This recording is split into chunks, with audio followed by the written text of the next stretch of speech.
les annonces faites par la première ministre Fréchette qui visent à aider les Québécois à faire face au coût de la vie, ça fait encore jaser aujourd'hui. Il y a plusieurs experts qui s'inquiètent de l'état des finances publiques de la province. Tout de suite, on fait le point avec l'économiste en chef de IA Groupe financier, Sébastien McMahon. Bonsoir. Bonsoir. D'abord, qu'est-ce que vous pensez de ces nouvelles mesures? Bien, des mesures ciblées qui aident vraiment les gens qui en ont besoin. Il n'y a personne qui va être contre ça. Quand les économistes comme nous se soulèvent, c'est quand il y a des dépenses qui touchent un peu trop de monde, quand on n'est pas prudent avec l'état des finances publiques. Parce que les finances publiques, vous savez, c'est un bien commun dont on bénéficie tous. On en a tous de besoin d'avoir des finances publiques saines. On les confie au gouvernement, ces finances publiques-là. Quand on voit des mesures comme ça qui ont une saveur électoraliste, bien sûr, ça peut nous faire sourciller.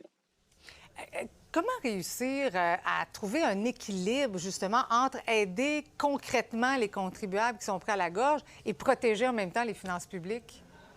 Bien, l'idée, c'est toujours de dépenser selon nos moyens, puis selon les besoins de la population. Donc, de viser exactement les ménages qui en ont besoin. Quand on parle d'envoyer de l'argent aux gens qui bénéficient du crédit d'impôt pour solidarité, c'est exactement le genre de mesure qu'il faut faire. Ces gens-là bénéficient de ce crédit-là parce que leurs revenus sont plus faibles, la fiscalité est là pour redistribuer la richesse dans la population. Mais quand on a des mesures qui touchent tout le monde, comme quand on baisse la TVQ sur des produits à l'épicerie, que les gens riches vont en bénéficier un petit peu plus, malgré que c'est environ $1 par semaine, donc c'est pas grand-chose en moyenne.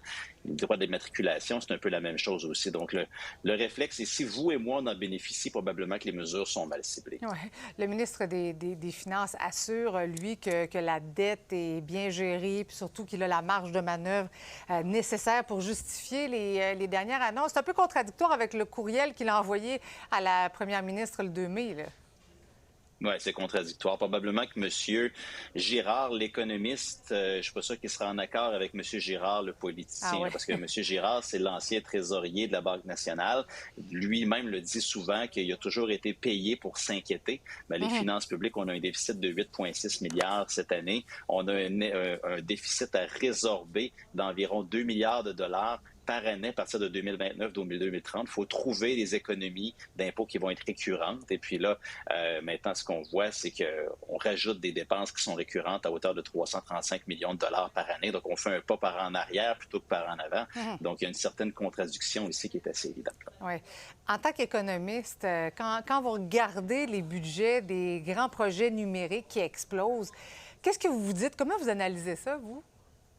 Bien, des projets informatiques, vous savez, une des règles d'art, c'est que ça coûte toujours plus cher, donc on se surprend plus aujourd'hui. Mais encore une fois, c'est une question de gestion des finances publiques. Si on a des surprises comme ça négatives qui arrivent, c'est pour ça qu'on a des provisions pour éventualité. Donc après ça, aller puiser dans ces provisions-là pour faire des promesses électorales. Puis bien sûr, tout le monde les voit, les sondages, on sait la situation dans laquelle la CAQ se trouve. Mais là, on voit qu'il y a une dissonance cognitive avec la saine gestion quand il y a des mauvaises surprises qui arrivent et puis utiliser cet argent-là, la dépenser de l'autre côté aussi. Donc, on ne peut pas dépenser le même dollar deux fois. Donc, encore une fois, c'est notre mesure qui nous fait sourciller comme économiste. Oui. Puis la gestion évolue, évidemment, si on s'approche d'une campagne électorale. Monsieur McMahon, merci beaucoup d'avoir été avec nous ce soir. Merci, un plaisir.